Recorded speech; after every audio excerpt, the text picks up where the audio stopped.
After looking at these files, I've decided that this file of the higher view looking down is probably the better one to work with. And I like the start of the selective focus, but I think we're going to have to take it to the next level. So I'm double clicking on it in the Adobe Bridge, opening it up in Adobe Camera Raw. We're going to go to our profile. We'll go ahead and put it in our profile. You can see the colors instantly enhanced, a little brighter. And really, because we took so much time in the shooting part, we're pretty much good right out of the gate. I don't see anything we really need to do. We've got a full histogram. It's got good dynamic range, so we're all set to go. So let's go ahead and open this guy up.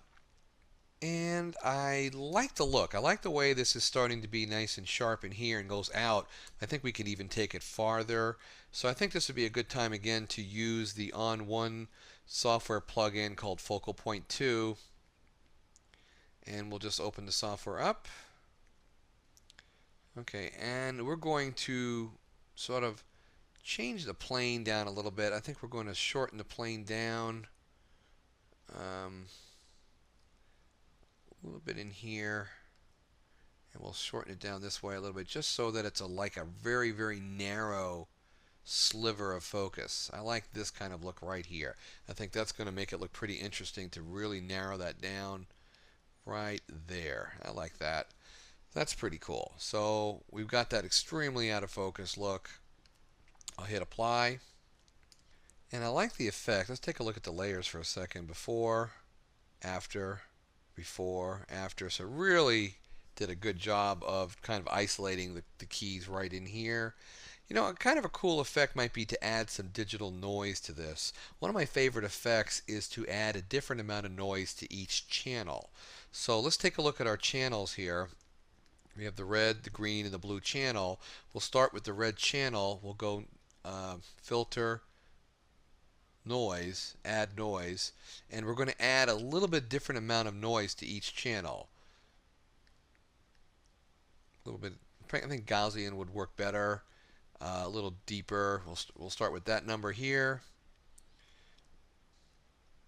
We'll go to the green channel. We'll go noise, add noise. This time we'll add a little bit more. And what this is going to do is make the grain sort of overlap into different amounts, so that we should have a very colorful amount of noise. We'll go in here to the blue channel. We'll add even more noise here.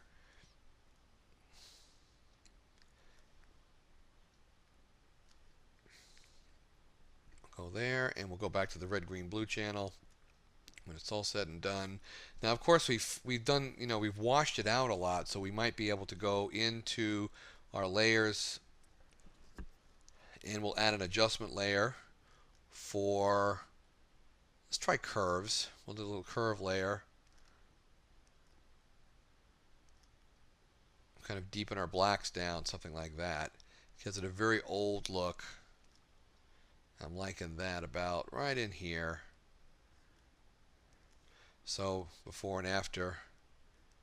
Now if we go back to our bottom, I'm going to hold down my Option key, go to the bottom layer, click that. That's where we started out. So we do have a normal one, and then we have this sort of old-fashioned, grainy, with it going very much out of focus. And it gives us a very, very old-fashioned look. And that's pretty much all I wanted to do with that, but it just gives us a couple of options. And when you get this kind of big, you can see how it does a really nice job of doing a very, very colorful grain, almost like one of the older films we used to use back in the 80s was a film called Scotch 1000, which is one of the grainiest films that we could possibly use. And that was just to get an absolutely golf ball size grain, and I think this approaches that type of look for the file.